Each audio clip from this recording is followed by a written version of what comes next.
À minuit, nous avons commencé un petit enseignement ensemble. Nous avons commencé à parler sur un sujet qui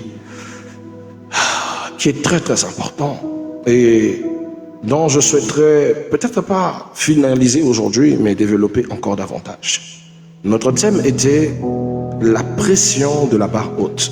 Nous étions en train de parler sur la pression de la barre haute. On avait dit que la pression de la barre haute est cette sensation d'être, on va dire comment, cette sensation d'être constamment obligé de faire toujours plus, mieux sans jamais avoir le droit de faillir, de commettre une erreur. Cette pression peut venir de soi ou des autres, de la famille, de l'église, du travail, ou même de la société. Elle peut nous pousser à l'excellence, mais elle peut aussi conduire à la culpabilité, à l'anxiété, à l'orgueil, voire même au découragement. Vous savez, bien aimé, la Bible montre que notre Dieu veut qu'on aspire à l'excellence. Il veut qu'on aspire aux choses glorieuses. Mais bien aimé, ce que vous devez savoir, Dieu ne nous enduit pas au perfectionnisme destructeur. Il désire notre fidélité avant notre performance. Mais nous, souvent, ce que l'on veut, c'est que le perfectionnisme soit partout, qu'on soit parfait dans tout lieu, en tout ce qu'on fait. Et souvent, on aspire à ce que ce qu'on fait ne puisse pas faillir. Des fois, on prend même toutes les précautions. C'est pas qu'on ne préconise pas. Des fois, on peut blâmer une sœur d'avoir fait un mauvais choix. On dit, tu n'es pas intelligent, tu ne tombes que sur des hommes qui t'arnaquent, tu ne tombes que sur des hommes qui te trompent. Donc, tu ne sais pas gérer les business. C'est-à-dire, on dit plein de choses. Mais ce qu'on ne sait pas, c'est que c'est pas qu'on n'a pas été prudent. On a été prudent, mais on est perfectionniste. On attend plus de ce que l'on veut recevoir. Et tellement que l'on estime cette chose, on sous-estime l'être humain. Sans savoir que l'être humain est un être capable de faire tout. Parce qu'il est doué de raison. Il peut commettre des erreurs. Il peut aussi changer. Nous avons vu des mariages parfaits, dans une durée de 5 ans, se briser. On a vu des mariages parfaits, dans une durée de 10 ans, se briser. Une manière de vous dire, bien aimé, que l'excellence n'est pas le domaine des hommes, mais ça n'empêche qu'on se met une forme de pression. On se met la barre haute parce qu'on ne veut pas faillir. On ne veut pas se marier pour se divorcer. Personne ne le veut. Personne ne va à la mairie pour aller faire juste un tour de visite. Personne ne veut commencer quelque chose qu'il ne souhaite pas achever. Personne n'investit dans un commerce pour que ce commerce faillisse. On doit être sérieux. Tout le monde veut des résultats concrets et tout le monde veut atteindre l'excellence. Et souvent au prix de beaucoup de choses. Au prix de fois de l'humiliation. Au prix de la crédibilité qui s'envole. On a des personnes qui acceptent la compromission pour réussir. Il y a des personnes qui acceptent le déshonneur. Vous savez, à cause du fait, par exemple, d'être seul, on a des sœurs qui ont accepté de sortir avec des hommes mariés. Vous avez conscience de ça? À cause du fait de ne pas accepter d'attendre son temps et de rencontrer l'homme qu'il lui faut au temps qu'il faut, vous rencontrez des sœurs qui se sont convaincues dans leur cœur d'accepter seulement de se mettre avec un homme d'autrui juste pour qu'au moins elle puisse pallier à son besoin. Vous comprenez? C'est pas ce qu'elle voulait, mais dans son esprit, elle veut atteindre un objectif après tout. C'est-à-dire qu'elle a la pression de la barre haute. Une pression où elle est habituée à un standing de vie, à un style de vie, à une manière d'être qu'elle ne veut pas perdre.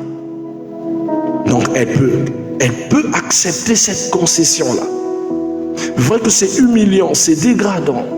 Vu que c'est vrai que ça ruine ce qu'elle représente, mais parce qu'elle veut fortement atteindre ce but, elle accepte l'inacceptable. Dieu n'est pas contre ceux qui veulent vraiment se perfectionner. Dieu n'est pas contre ceux qui veulent atteindre des objectifs.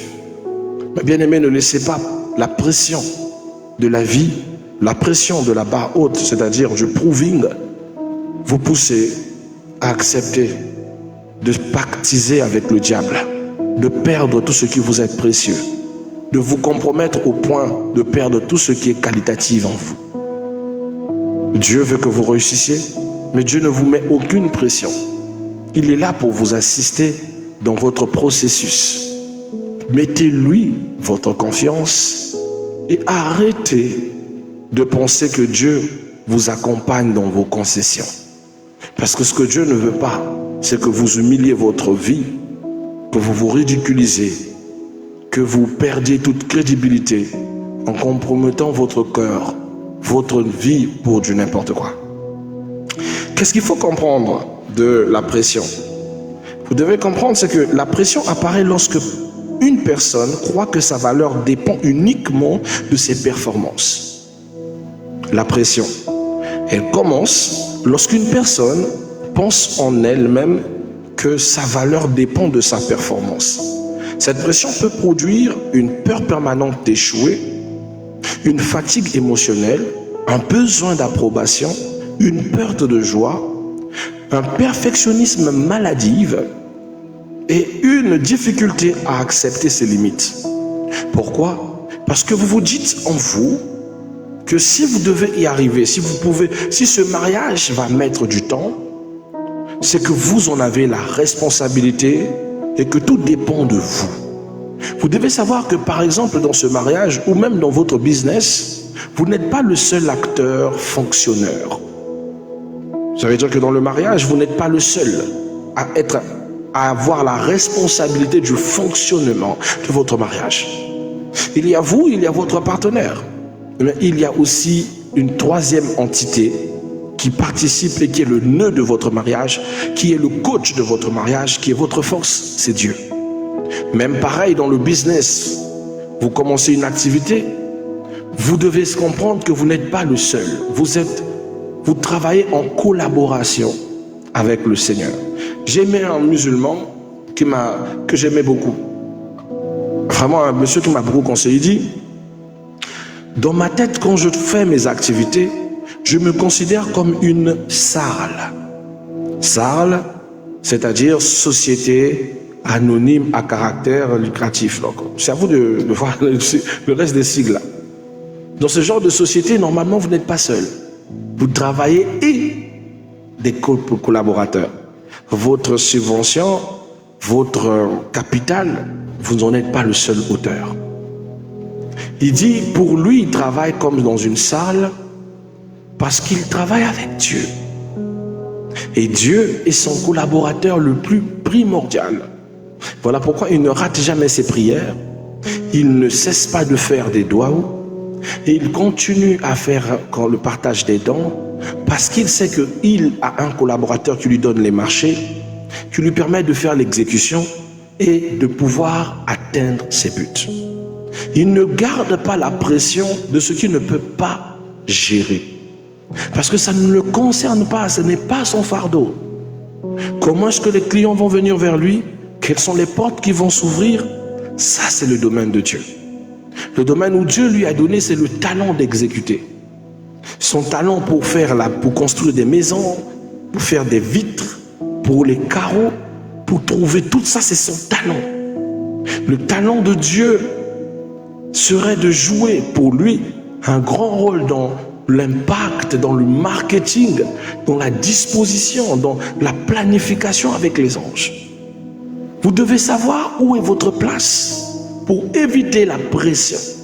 Parce que dans la pression, vous pensez que tout dépend de votre compétence. Pas du tout. Vous pouvez être compétent, mais celui qui fait durer la chose, c'est pas vous. Celui qui vous garde en sécurité dans cet endroit, dans ce poste, à cet espace, ce n'est pas vous. Vous comprenez? Est-ce que vous comprenez? Souvent tu stresses du fait que ton homme est dehors, forcément qu'il te trompe, forcément qu'il va peut-être prendre une autre femme qui peut te détrôner. Mais ce que tu ne te poses pas comme question, c'est que avant, quand tu n'étais pas là, tu n'étais pas... C'est-à-dire que quand tu n'étais pas là, il avait déjà un choix de prédilection. Arrêtez de penser que l'homme est un être en zachère ou en galère avant de trouver une femme. C'est-à-dire que l'homme a la difficulté de s'engager ou de trouver une femme. Ah, je ne sais pas s'il est né de quel arbre cet homme-là. Ce qui est sûr, chaque jour, l'homme rencontre une panoplie de femmes. Et souvent, certains hommes, avant de se marier, bien aimés, prennent même leur temps, ont même 5 à 6 conquêtes. C'est-à-dire que dans sa tête, il a 5 à 6 conquêtes. Mais il n'y a qu'une seule parmi elles toutes qui est sélectionnée. Je vais te dire une chose. Tu n'es pas l'effet du hasard. Tu n'es pas un choix hasardeuse. Pour qu'il s'est décidé de t'emmener soit devant tes parents pour t'épouser, pour aller jusqu'à la mairie avec toi et sceller cette union devant Dieu et les hommes, retiens une chose, tu n'étais pas seul. Parce que 2 fois tu penses que c'est l'occasion d'une chance, que c'est l'occasion de ta performance, que c'est à cause de ta beauté. Ce n'est pas à cause de ta beauté que tu es là où tu es. Parce que si ce n'était que pour ta beauté, j'ai envie de te dire qu'il y avait plus belle que toi, mais il ne l'a pas prise. Si c'est à cause de ton intelligence, laisse-moi te dire qu'il y avait plus intelligente que toi, mais il ne l'a pas prise. Si tu penses que c'est à cause de ton élégance, laisse-moi te dire qu'il y avait plus élégant que toi, mais il ne l'a pas prise. Ça veut dire qu'il y a une force supérieure qui a jaugé dans son cœur de ce que tu es et de ce que tu peux être capable de donner. Tu n'es pas un choix hasardeux, tu es un choix bien réfléchi. Quand on sait qu'on n'est pas là parce qu'on a été belle, on a été capable, face à quelqu'un qui a le monopole du choix, on arrête de paniquer pour ce qu'on ne peut pas contrôler. Vous comprenez? On retire la pression de la jalousie, c'est inutile. Parce que s'il le voulait bien, il pouvait prendre quelqu'un d'autre que toi.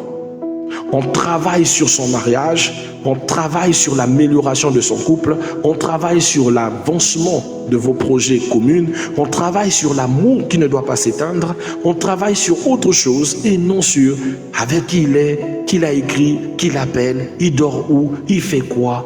Ce n'est que ruine de l'âme. Tu te mets une pression du perfectionnisme qui va te détruire. Parce que tu passeras plus ton temps à imaginer avec qui il peut être que de construire votre mariage. Voilà des relations qui vont droit vers le mur. C'est un exemple que je viens de prendre. Mais peut s'appliquer sur tous les domaines de la vie, malheureusement. Parce que le perfectionnisme, bien, encore la pression de la part haute, elle va produire en vous une peur permanente d'échouer, une peur qui vous trompe, une peur que votre activité ne marche pas. La pression de la hauteur ou de la barre haute mettra en vous la fatigue émotionnelle. Des fois, je parle avec certaines sœurs. Elle te dit, papa, mon mariage est déjà proche, je panique, je stresse, ne stresse pas. Avant de me marier, un frère m'a dit une chose que j'ai vue dans le mariage. Il m'a dit, écoute, peu importe ce que tu feras, le jour de ton mariage, il manquera toujours quelque chose que tu n'as pas acheté. Quelque chose qui manque, que tu n'as pas mis en disposition. Mais sois-en sûr, le jour J, ça va trouver sa place. Je ne comprenais pas comment il pouvait dire ça. J'ai mis à côté beaucoup d'argent pour que je n'ai pas à vivre ce stress-là. Au point où je me suis marié sans dette. Donc je m'étais bien préparé. Mais le jour J, il y a toujours eu quelque chose qui a manqué. Malgré toute la grande organisation. Il fallait courir aller prendre des choses encore.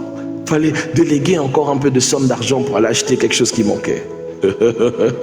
C'est pour nous prouver que tout ce qu'on fait en tant qu'humain est imparfait. Et que le domaine de la perfection, c'est le domaine de Dieu. Vous comprenez? La perfection, c'est le domaine de Dieu. Alors comment veux-tu te mettre une barre haute, une pression du perfectionnisme lorsque perfectionner n'est pas ton domaine? C'est un peu comme si tu voulais prendre un peu du pouvoir de Dieu pour devenir toi-même ton propre Dieu. Et c'est ce pouvoir qui te détruit parce que tu n'en as pas les capacités d'en supporter les conséquences. Lâche prise, on a déjà dit ça dans notre enseignement précédent. Mais cette fois-ci, tu dois te rendre compte de ta part de responsabilité. La barre haute, oui, mais laisse Dieu être perfectionniste. D'accord? Nous avons par exemple dans la Bible une belle histoire. On va clôturer par cette histoire, c'est l'histoire de Marthe. Vous savez, Marthe voulait tellement bien servir Jésus-Christ qu'elle a fini par perdre la paix. Nous sommes dans Luc chapitre 10, verset 41 au verset 42. Amen. Que fait Marthe? Marthe dit, Marthe, c'est Jésus qui parle à Marthe, il dit, Marthe, tu t'inquiètes et tu t'agites pour beaucoup de choses. Mais pourquoi Jésus dit cela à Marthe? Parce que Marthe recevait Jésus chez elle. Et elle s'est mis une pression où elle voulait que tout se passe bien, que rien ne manque, que tout soit de qualité. Marthe a assaini tout l'appartement. Marthe s'est mis à faire la cuisine. Mais le triste constat de Marthe, c'est qu'elle se donnait à fond pour que tout soit parfait dans la présence du Seigneur. Mais il y avait quelqu'un qu'on appelle par Marie, sa petite sœur, qui, elle, restait au pied du maître pour écouter les paroles. Elle était là à se languir de ce que Jésus lui disait, à écouter Jésus lui prêcher. Vous savez, normalement, quand on reçoit un hôte, on veut que cet hôte soit, c'est-à-dire, voie vraiment qu'on sait recevoir. Pas n'importe laquelle, on parle du Seigneur. Moi-même, je ne sais pas dans quel état je me serais mise pour recevoir le bon berger. Marthe était dans un stress. Elle voulait mettre la barre haute et dit, Seigneur, est-ce que vous trouvez bien ce que fait Marie? Pendant que moi, je suis en train de tout apprêter pour vous. Non, elle est là, à vos pieds, à ne rien faire. Et Jésus lui dit que tu t'inquiètes et tu t'agites pour beaucoup de choses. Mais il dit à Marthe, ta sœur a choisi la bonne part. Ce n'est pas celle de courir de gauche à droite. Écoutez la parole de Dieu, parce que je ne suis pas venu pour que tu puisses faire des choses parfaites devant moi. Tu es humaine. Fais ce qui est simple, mais viens écouter la parole. Viens, il y a des priorités qui resteront des priorités. Vous savez, dans la vie physique, beaucoup à cause de vouloir faire les choses pour plaire, ont dépensé plus que leurs économies. Moi, je m'en souviens, à l'époque, on passait par la zone rouge. Ma mère devait recevoir un grand monsieur de la place. Elle a dépensé toutes nos économies pour faire à manger à ce monsieur. Et lorsque le monsieur est parti, elle nous a dit, j'ai tout dépensé. Donc, si vous ne profitez pas du dernier mec qui est sur sa table, qui est resté là, les restants là, vous êtes foutus. Après 2-3 jours, on a vécu la galère à la maison.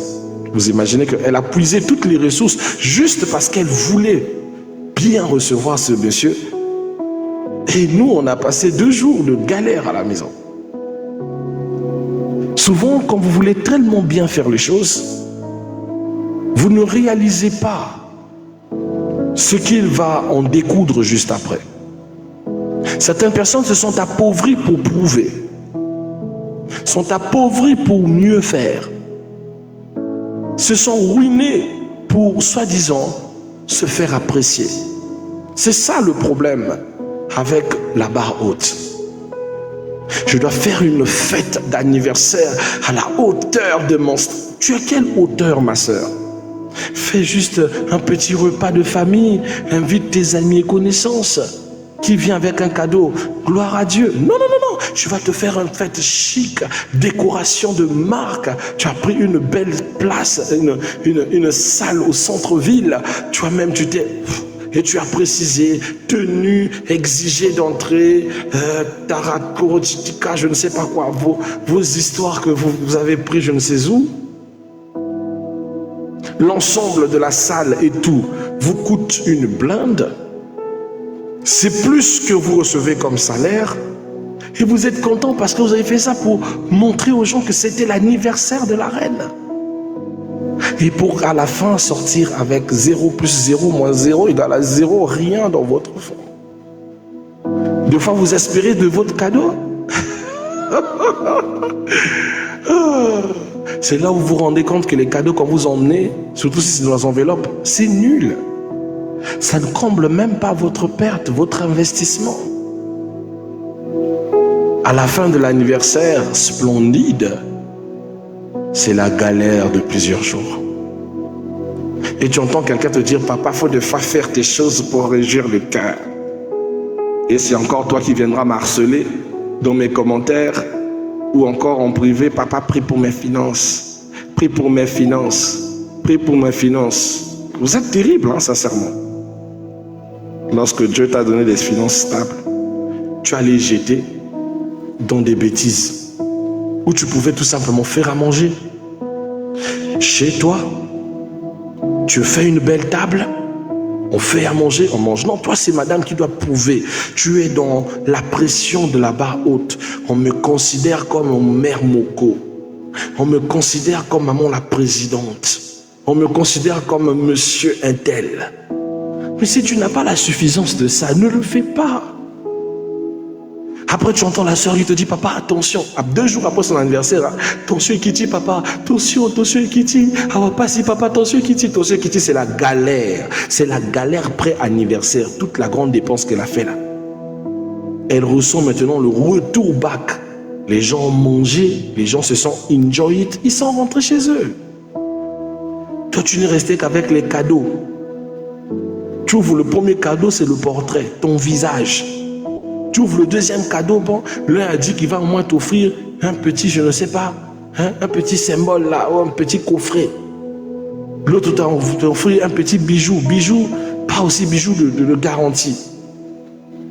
On t'offre des petits, ceux qui t'ont donné un peu de l'argent là, c'est des petits fonds, des petits frais qui ne servira qu'au déplacement du matériel. Ça ne vaut pas l'espace traiteur que tu as invité, ça ne vaut pas la décoration, la salle et tout.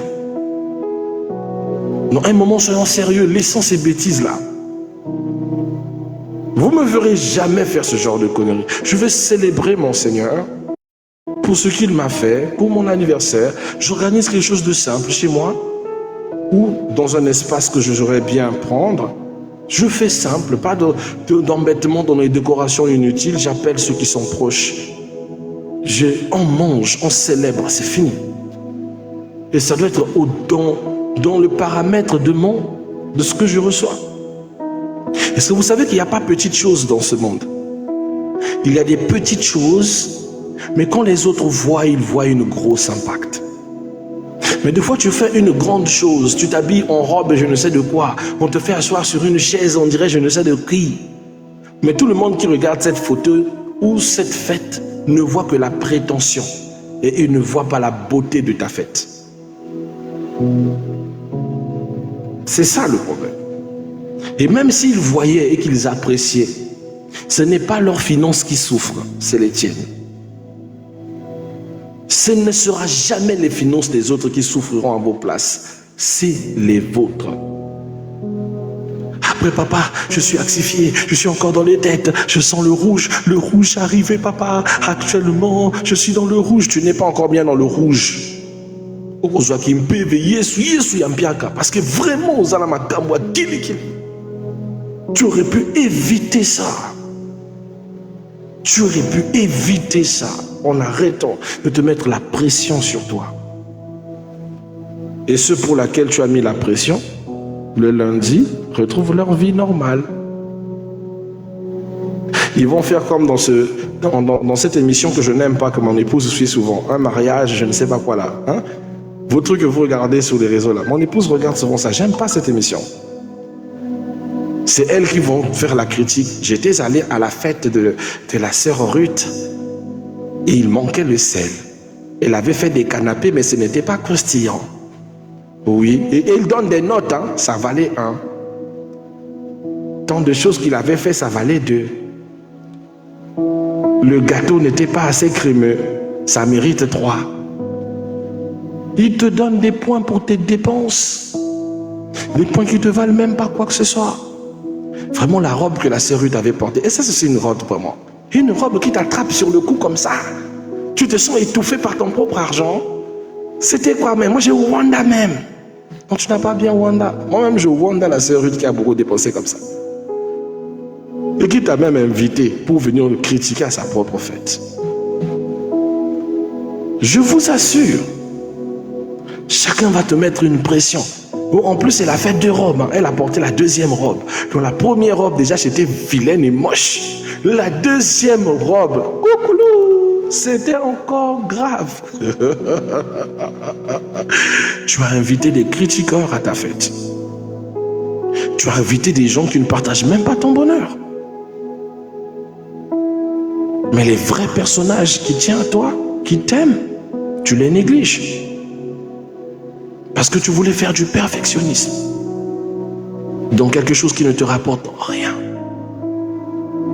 Des fois, tu entends une soeur qui dit, papa, c'est la mutuelle, c'est la mutuelle. Mais à la fin de ça, tu as eu quoi? À la fin de ces fêtes-là, montre-moi quel est ton revenu. Tu as plus dépensé que tu n'as gardé. Au-delà du cadeau de la mutuelle, là, le cadeau de la mutuelle qui t'a offert un petit congélateur ou un petit je ne sais quoi là, tu as reçu quoi? Ruine de l'âme. Bref, je ne veux pas m'attaquer aux mutualistes. Faites les choses simples. Ne vous donnez pas la pression de ce que vous ne pouvez pas gérer.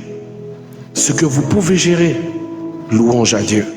Ce que vous ne pouvez pas, laissez. Je ne dis pas que vous ne pouvez pas vous faire plaisir. Faites-vous plaisir en étant responsable. Peu importe ce que vous ferez, vous ne ferez jamais plaisir aux hommes. Hein? J'étais assis dans une station-service en train de me détendre. Lorsque j'écoutais tous les gens, tous les Congolais se moquaient du mariage de la fille du président. Elle a dépensé, elle a fait plusieurs jours de fête de mariage. Mais tous les Congolais sont juste statués sur son physique et sur les habits qu'elle a portés. Ils ont critiqué la fille du président. Mais ils étaient à la fête. Ils ont mangé. La dame a tout fait pour que son mariage soit beau, belle.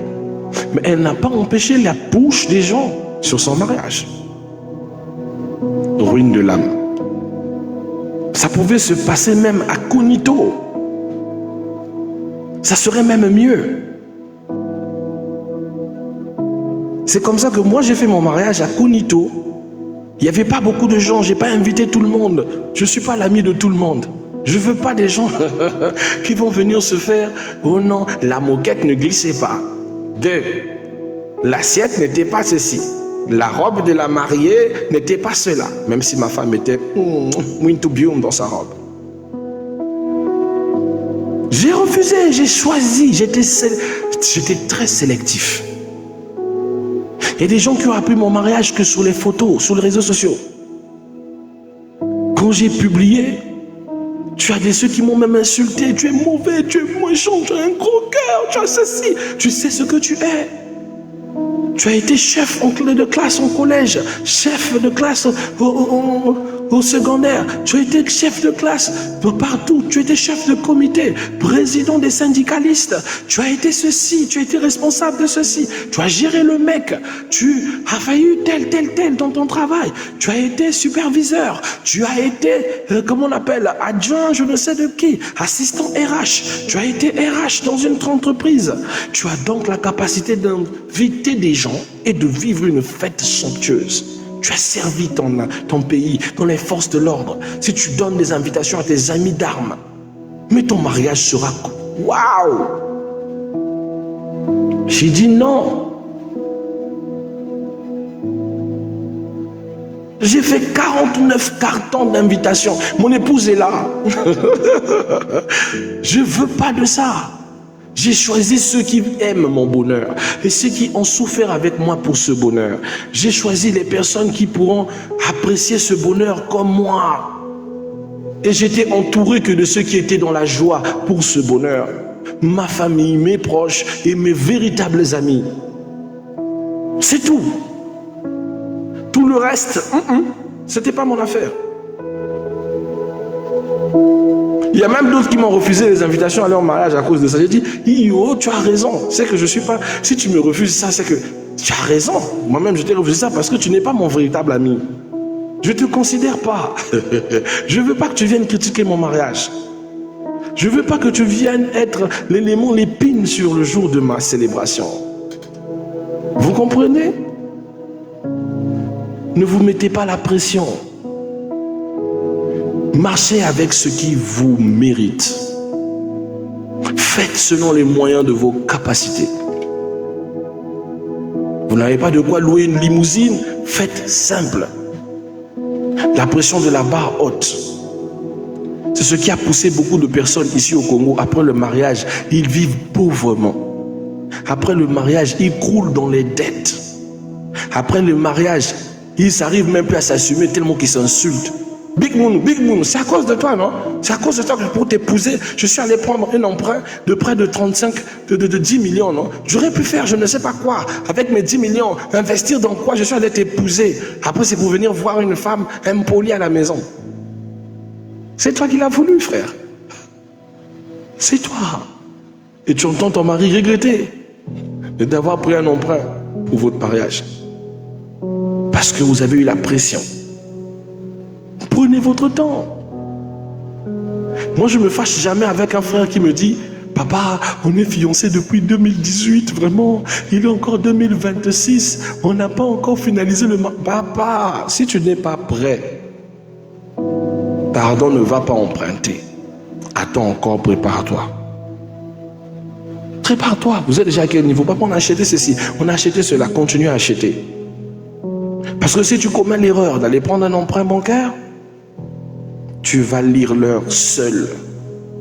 Tout le monde va crier « Vive les mariés !» Il n'y a que toi et ta femme. Bon, ta femme ne travaille pas. Il n'y a que toi qui vas pleurer « Vive les dettes !» Vous voulez connaître un mariage où l'homme s'est endetté?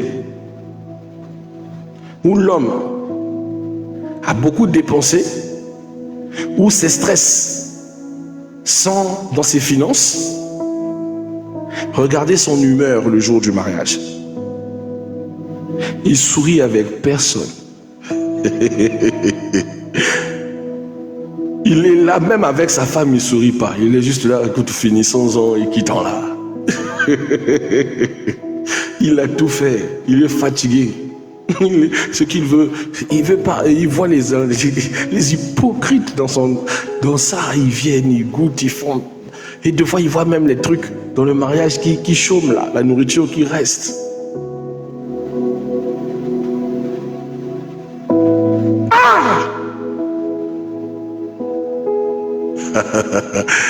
Vous avez fait de la salade.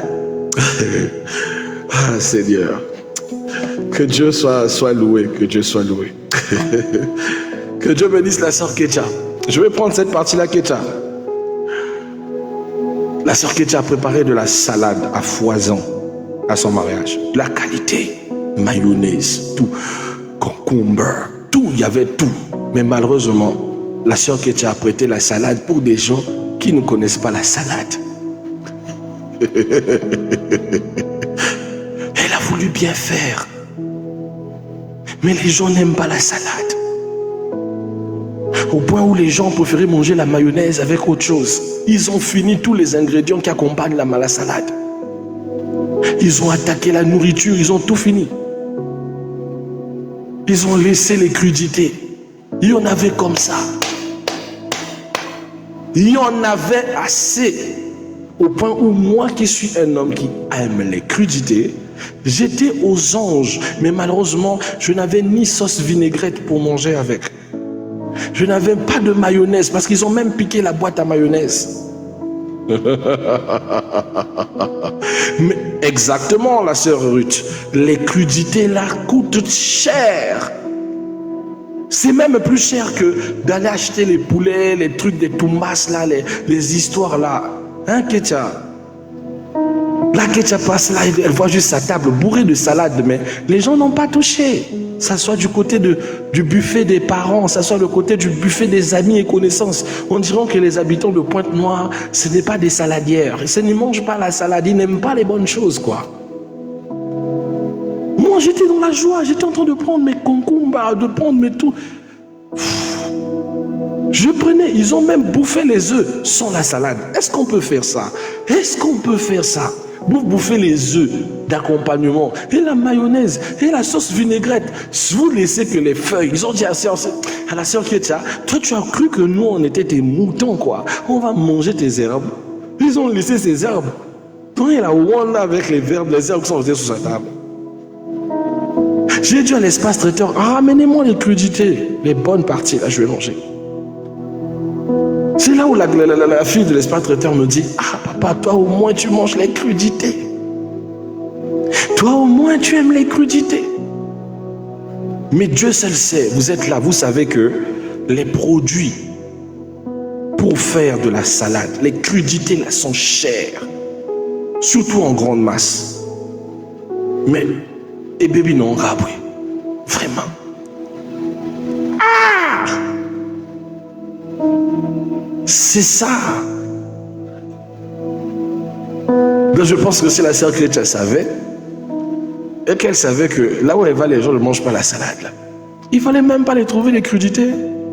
Il fallait seulement les meubler du manioc, les tumbas, les masundi, les makwala. On fait, on mange parce que c'est le peuple. C'est comme ça, on fait quoi? C'est à cause de ça que j'ai carburé, moi, à la dot, à mon mariage officiel. Quand on a terminé à l'église, j'ai fait ce qu'on appelle par les canapés. J'ai fait des canapés de toutes sortes, accompagnés des sandwichs, du jus, point barre. Qui va pas manger canapé? Tu veux pas, tu cales en l'air. Tu manges, c'est tout. Il n'est pas stressé avec toi. C'est mon budget, non? Il n'est pas souffrir après. Mais à la fin, quand je suis vu dans le groupe de famille, oh, les canapés étaient succuleux, on a très bien mangé, on n'attendait pas ça, comment c'était plus beau, voilà, on avait l'impression qu'on ne va pas se salir, on restait propre, on restait beau, oh, vraiment c'était chic. J'ai dit, oh, petite chose de canapé que j'ai fait là, c'était chic, c'était beau. Donc la beauté est dans la subtilité. La beauté est dans la simplicité. Zéro pression. Shalom Serline. Bref, on va s'arrêter là. Vraiment, retirer la pression. On va continuer notre enseignement plus sérieusement ce soir. Mais retirer les pressions. Des fois, c'est les pressions qui vous détruisent. C'est à cause de la pression de la barre haute que tu vois une sœur qui n'a même pas encore un retour d'investissement. Au lieu de commencer même un petit espace pour faire son salon de coiffure, va prendre une location de tout un espace. Je dis de tout un espace grand pour un salon de coiffure. Cet espace coûtant 150 000 le mois, ou 2 fois 100 000 le mois, voire même 90 000 le mois. Elle a mis toutes les choses, elle a acheté tous les accessoires de coiffure.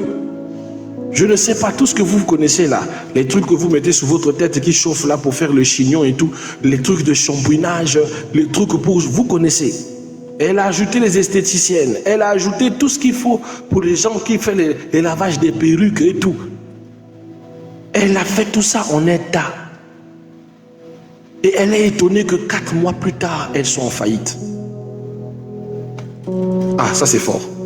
4 mois plus tard, après l'ouverture, après avoir tout mis comme matériel, avoir pris un espace qui te coûte 100 000 à 90 000 dans ton investissement, peut-être mis la pression parce que tu voulais que ton salon de coiffure soit parfait, parce que quand tu vas appeler les gens à l'ouverture de ton truc, tout le monde doit venir voir que tu as fait quelque chose d'incroyable.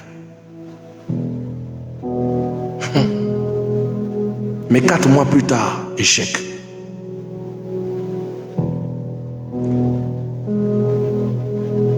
Gloire à Dieu, sœur Marina, ça c'est une très bonne nouvelle. Oh, béni soit le Seigneur. Mais 4 jours plus tard, échec. 4 mois plus tôt. Vous savez pourquoi elle a échoué? Pourquoi beaucoup échouent dans ce domaine? Parce que vous n'avez pas la forme idéale de votre investissement. Parce que vous ne voulez pas commencer étape après étape pour que vous puissiez enfin assumer le poids de votre investissement. Tout le monde veut commencer grand. Tout le monde veut prendre. Il dit, si je prends une petite salle, les autres vont se moquer. On dit, petit salon de coiffure. Si je fais un petit truc, on va se moquer de moi. Moi, je voudrais qu'à la cérémonie d'inauguration de mon salon, les gens sentent. Tu n'es pas obligé de faire des cérémonies d'inauguration pour que les gens sentent. Tu n'es pas obligé de commencer grand. On commence grand quand on a les finances qui vont plus grand que ça. Commence petit. Tu veux déjà avoir tous les matériels. Non, non, non. Ça va te peser. Tu veux directement commencer un business de salon de coiffure avec un grand espace. Tu as oublié que le mois, ça coûte 100 000 par exemple. Ou ça coûte 150 000. Deux fois tous les tresses de tes premiers débuts. Tu n'as pas encore de clients fidèles. Tu n'as même pas encore un réseau. Tu n'as pas des clients où tu vas les tresser à domicile. Tu n'as pas une recette fidèle, c'est-à-dire une base fidèle qui fait que tu sais que par mois, tu peux atteindre facilement les 100 000 du salon. Tu viens ajouter dans tout ça les coiffeuses que tu dois payer. Ah oui, c'est la partie là. Et tu vois la sœur, 4 mois plus tard, elle dit, papa, je croule dans les dettes. J'arrive pas à gérer. Elle me dit, mais j'ai vu des clientes dans ton salon, mais papa, des clientes. Une est venue faire pour elle la coiffure de 5 000. L'autre est venue faire la coiffure de... Il a même demandé à ce qu'on fasse la réduction de 3 000. Il y a des sœurs modestes, elles ne se coiffent pas chic pour rien. Aujourd'hui, nous sommes dans la génération perruque. Elle vient arranger ta perruque dans ton salon. 2500 francs, deux fois 1000 francs. Tout va dépendre de ta réduction. Quand tu comptabilises tout ça, tu peux gérer le bâtiment que tu as et payer tes employés. On te parle en quelle langue? Toi qui aimes trop te mettre la pression. De la hauteur, la barre haute, on doit sentir, je suis la baronne, je suis la matriarche, je suis la... Tu as investi 1 million, 2 millions, voire 3 millions dans un projet de salon de coiffure qui est mort en 4 mois. Parce que tu pensais que c'était ce qu'il fallait faire. Ce que tu devais faire, maman, c'était de prendre même d'abord un petit espace, petit comme ça. Tu ouvres ton salon de coiffure. Ou même, si tu avais un grand espace dans votre parcelle, tu ouvres un petit espace dans la parcelle familiale. Tu commences. Ou encore, tu pouvais prendre un espace fait en tôle, en bois. Un terrain, parce que ça au moins c'est simple. Des fois ça va te prendre même 30 000, 20 000. Tu fais un petit salon modeste, tu crées ta réputation. Tu crées tes marques. Tu commences à créer des clients fidèles. Des grands clients qui t'apprécient, qui peuvent te payer plus dans leur domicile. Tu fais un nom. C'est là où on commence des activités. On commence une activité où on prend une location lorsqu'on a déjà commencé à se faire un nom. C'est là où tu peux te dire, bon là je vais prendre un terrain, un espace, un ceci, un cela. Tu ne vas pas subir du poids de cet appartement que tu prends, ni des employés que tu payes, parce que tu es en train de grandir. Tu as commencé à 0 ans dans un petit espace. Tu as atteint une année dans un petit espace. 2 ans, ton espace a commencé à grandir. 3 ans, ton espace a commencé à avoir la forme de 3 ans, jusqu'à ce que tu auras la forme de ton âge.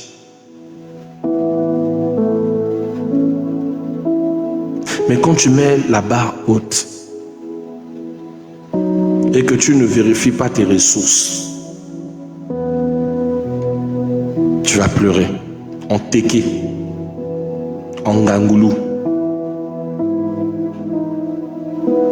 Ça va pas être beau, hein? Ça c'est sûr. Tu risques même de prier en pounou. Parce que les pounous pleurent bizarrement, hein? Ça va pas être beau. Pourquoi? Parce que tu as précipité ton niveau d'investissement. Une personne qui veut investir dans l'auto-immobilier, qui décide de commencer un investissement avec déjà 5 à 6 voitures, voire 10 voitures, tandis qu'elle n'a aucune expérience de l'auto-immobilier, ou aussi qu'elle n'a pas la subvention de soutenir ses voitures avant l'investissement, perdra. On ne blague pas avec ça. On commence avec une voiture. Après avoir eu tout le soubassement et le soutien de cette voiture, on en prend une deuxième, une troisième, après une quatrième, parce que tous ont déjà un fonctionnement clair et des ressources stables et peuvent générer une autre voiture après. Le temps est le facteur constructeur. C'est des petits conseils, hein? Mais c'est des petites images pour nous montrer que souvent on échoue à cause de la pression de la barre haute.